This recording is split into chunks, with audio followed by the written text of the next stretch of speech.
அதிகாரம் 44. இஸ்ரவேல் ஜனங்கள் சிறையிருப்பில் இருந்து தங்கள் தேசத்திற்கு திரும்பி வரும்போது கர்த்தர் தம்முடைய ஜனத்தை அதிகமாய் ஆசீர்வதிப்பதாக வாக்கு பண்ணுகிறார். ஏசாயா தீர்க்கதரிசியின் மூலமாய் கர்த்தர் தம்முடைய ஜனத்திற்கு உற்சாகமான வார்த்தைகளை சொல்லுகிறார். மேசியாவின் நாட்களின் போது கர்த்தருடைய பிள்ளைகளுக்கு இன்னும் மேலான ஆசீர்வாதங்கள் கிடைக்கும் என்பதற்கு இந்த சம்பவம் அடையாளமாய் எழுதப்பட்டிருக்கிறது.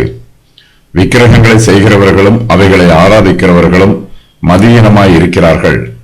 கர்த்தர் தம்முடைய ஜனத்திற்கு அநேக ஆசீர்வாதங்களை வாக்கு பண்ணுகிறார், அவைகளை உறுதி பண்ணுகிறார். இஸ்ரவேல் புத்திரர் கர்த்தர் கொடுக்க போகும் ஆசீர்வாதங்களை சந்தோஷத்தோடு எதிர்பார்க்கிறார்கள். கர்த்தர் அவர்களுடைய எதிர்பார்ப்பை உற்சாகப்படுத்துகிறார்.